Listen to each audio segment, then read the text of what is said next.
Karen Sharon, au nom du ministre de la Culture et de la Communication, je vous fais chevalier des arts et lettres.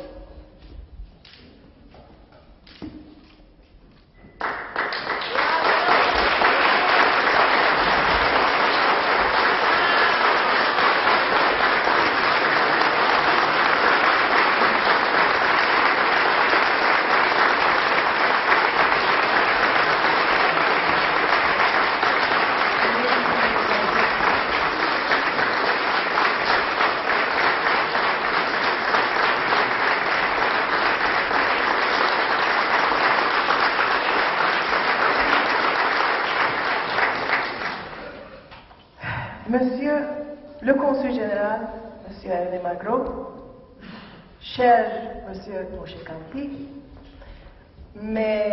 mon grand ami Antonio Gil, Marta Moran de l'ambassade espagnole, mes collègues de l'université de Boğaziçi, mon professeur, mesdames et messieurs, chers amis.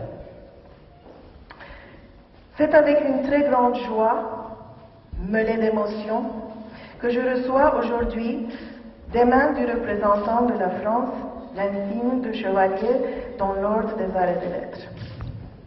Je vous remercie, Monsieur le Consul, Madame Liliane Sellinger, avec qui nous avons fait beaucoup d'emails, Monsieur Andrea, qui a fait le manger, toutes les personnes que je n'ai pas l'honneur de connaître, d'avoir organisé cette belle cérémonie dans ce superbe palais. Si je me trouve dans cette position privilégiée de voir mon travail reconnu, cela tient à l'influence que la civilisation et la culture française ont pu exercer sur la société juive d'Istanbul. Je peux témoigner personnellement de cette influence sans avoir besoin de remonter à des sources historiques. En effet, je voudrais commencer en rendant hommage à mon père, Benny Gerson. Sa langue maternelle était le français, et quand il parlait, tout le monde l'écoutait, en s'émerveillant de la beauté de son langage. Tous ici qui le connaissaient vont dire la même chose. Si je suis là aujourd'hui, c'est grâce à lui. Ma mère est tombée amoureuse de mon père parce qu'il parlait un français impeccable. Donc, à cette époque, à cette époque, connaître le français était une des conditions pour être considéré comme un bon mari, un bon parti. Après leur mariage, tous les deux étant des produits de l'Alliance israélite universelle, ils ont décidé de parler aux enfants en français dès leur naissance. C'est comme cela que, lorsque je suis arrivée au monde, la première langue que j'ai entendue puis parler jusqu'à 5 ans fut le français. Je n'ai jamais étudié en français à l'école, mais mon papa, très intelligent à l'époque, m'a offert des leçons privées dès mes 8 ou 9 ans, et c'est comme cela que j'ai appris à lire et à écrire en français. Après, c'était facile, il y avait des centaines de livres à la maison.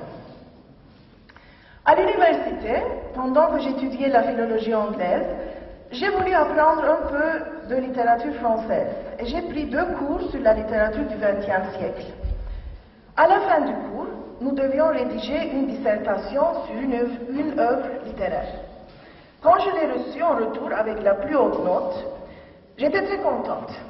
Mais j'ai vu que le prof avait écrit « Je te donne un A, plutôt pour tes idées, mais que tu saches que ça c'est plutôt du franglais et pas tout à fait du français. » Le français étant une des langues de ma famille, d'autres étaient aussi présentes dans notre vie quotidienne, le turc et le judéo-espagnol. Bien sûr, quand j'étais très jeune, je ne me rendais pas compte de l'importance de toutes ces langues. Je savais seulement qu'elles faisaient partie de notre famille et de notre environnement. Maintenant, je m'aperçois que toutes ces langues m'ont apporté une très grande richesse de pensée, une richesse de voir les choses sous plusieurs angles, et une richesse de communication qui à son tour m'a offert le grand nombre d'amis que j'ai acquis dans le monde. À la maison, on parlait un mélange des 3 langues, passant d'une à l'autre sans toujours s'en rendre compte, spécialement quand on bavardait avec d'autres gens qui les connaissaient tous les trois. Mon aventure académique avec le judéo-espagnol a commencé avec le théâtre et a continué à l'université où j'ai écrit ma thèse de maîtrise sur le déclin de la langue. Mon groupe de musique séfarade, Los Pacharos Sefaradis, a été fondé en 1980 et depuis lors nous recherchons, rassemblons et documentons autant que possible les centaines de chansons qui nous sont arrivées comme héritage de nos ancêtres. Mais ma vraie aventure a été quand M. Silvio Ovadia m'a proposé d'ouvrir le centre de recherche dont je suis la directrice. Il y a 9 ans de cela. La proposition est venue à un moment très propice. J'avais terminé mes 20 ans de service à l'université de Boğaziçi comme prof d'anglais et aussi experte en examen de langue anglaise, et je pensais qu'il était temps pour un changement. La proposition de M. Ovadia était comme un rêve qui se réalisait. Je me suis mise à travailler sans cesse. C'est à cause de notre centre de recherche que dans la même ligne, nous avons pu lancer l'édition du seul périodique mensuel au monde intégralement rédigé en judéo-espagnol, El Amanecer. Et nous voilà en ce moment glorieux qui me rend une des personnes les plus heureuses au monde. La culture judéo-espagnole est l'héritage de l'Espagne et aussi de l'Empire ottoman. Le judéo-espagnol est une langue qui provient de l'Espagne, mais aussi elle est une des langues qui appartenait exclusivement à l'Empire ottoman. C'est pour ça que cette cérémonie revêt à mes yeux une double importance. En effet, non seulement elle met en évidence la reconnaissance du judéo-espagnol par la France comme l'une des langues sans territoire parlées en France, mais aussi elle montre combien la France soutient l'ensemble du travail réalisé pour le recueil de documents, la préservation et la transmission de cette langue. Merci à la France d'être le pays des Lumières à travers son histoire et jusqu'à nos jours.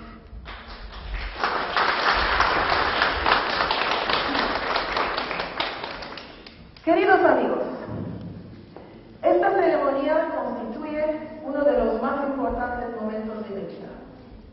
No vos podéis imaginar la felicidad que siento que mi labor sobre el judeo español se reconoce por las autoridades francesas, que consideran esta lengua una de las lenguas habladas en sus países. Yo me engrandecí en sintiendo el judeo español hablado en mi casa y en las casas de los amigos de mis padres. Ma puedo decir que empecé a hablar lo bueno cuando tuve que hacer teatro y jugar el rol de la mujer o amante de mi amigo Jojo Eskenazi, que nunca memorizaba sus líneas y quería responderle en la escena du tac au tac, como se dice en francés moderno, y du tic au tac, como decimos nosotros los judíos aquí en Estambul. Empecé a escribir el judeo español cuando empezamos a publicar nuestro periódico mensual El Amanecer en el año 2005. En el empecillo fue bastante difícil escribir en una lengua que solo sabía hablar. Ama poco a poco se hizo más fácil y ahora, después de casi 8 años, ya lo hago muy presto y muy fácilmente. En estos 8 años, vimos que muchos sefaradíes en el mundo entero están abiertos para meditar y también escribir en esta lengua de sus abuelos. Mismo después de 8 años y de publicar 24 páginas al mes con mi querida amiga Güler Orgun, de ainda recibimos montones de material y nunca nos mancamos de escritas para incluir en el periódico.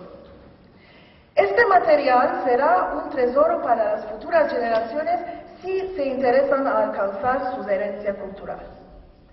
Mi labor sobre el judeo español, aparte de ser muy interesante y apasionante para mí, fue el medio en el cual conocí cientos de gente, especialmente en países extranjeros, que partajan la misma pasión que mí, y ahora muchos de ellos son mis amigos queridos. Yo pertenezco a la dalcava generación que habla el judeo español, y es nuestra falta que no pudimos transmitirla a nuestros hijos. Ahora yo siento que nuestro deber es de dejar lo más posible de material escrito como audiovisual para que después, 100 o 200 años, si quieren saber sobre nuestra lengua y cultura, que tengan todo debajo de sus manos. Tenemos ainda mucho de hacer antes de perder a todos los nativos de esta lengua y para eso seguro que necesitamos apoyo. Antes de escapar mi habla, avant de terminer, quiero hablaros del rol de la música en mi vida. Je voudrais vous raconter le rôle de la musique dans ma vie. Mi papá y mi mamá, todos los dos, tenían hermosas voces, especialmente mi papá. Mon papa et ma maman, tous les deux avaient des jolies voix, spécialement mon papa. Me engrandecí en oyendo muchas canticas en muchas lenguas. J'ai grandi en écoutant beaucoup de chansons en beaucoup de langues. Par exemple, tous les francophones de ma famille chantaient, todos los francophones de mi familia cantaban au clair de la lune, mon ami Pierrot, prête-moi ta plume pour écrire un mot. Ma chandelle est morte, je n'ai plus de feu. Ouvre-moi ta porte pour l'amour de Dieu.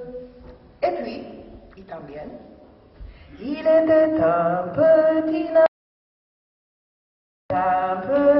navire qui n'avait jamais navigué, qui n'avait jamais navigué, ohé, ohé. Mais aussi, y también, a la una yo nací, a las dos me engrandecí, a las tres comí amante, a las cuatro me casé, a las tres comí amante, a las cuatro me casé. Alors, ce ne devrait pas être du tout surprenant que quand ma fille est née, on lui ait chanté, ahora no debe de ser una sorpresa que cuando mi hija nació, le cantimos frappe, frappe, petite main, tourne, tourne, joli moulin, nous irons dimanche matin, cueillir les roses dans le jardin. Vive, vive les petits enfants qui sont bien obéissants. Et aussi, frère Jacques, dormez-vous, dormez-vous, sonnez les matines, din dan dom. Mais aussi, Kaichi, Malata, Piscarico, Alama, Chou, Chou, Alama. La tradition continue.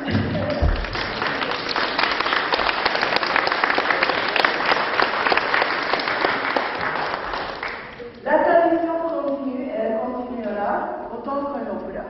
La tradition continua y continuará el calar que se puede. Je voudrais remercier tous mes amis à Paris et mon cher Jean Carasso, fondateur de la lettre séfarade, pour avoir constitué des intermédiaires chaleureux vers le ministère français de la Culture et son département des langues de France, auquel je suis reconnaissante. De même, tous les membres de l'association Aquí Estamos pour leur encouragement en tout ce que j'entreprends. Je remercie tous mes collègues ici à Istanbul et à l'étranger qui luttent avec moi pour préserver une grande culture qui est en danger de désaffection.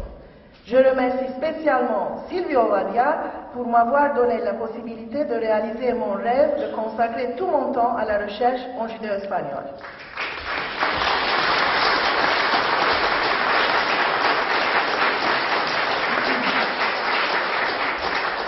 Et enfin, je remercie les plus grands amours de ma vie, mon mari Youssouf et ma fille Céline.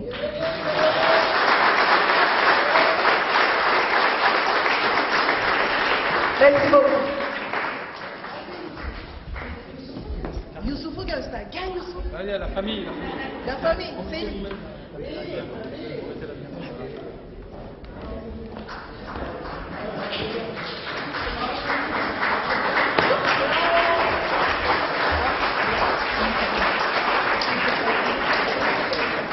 Ercim bir daha tutuşturun da. Bu sefer kısa zamanlı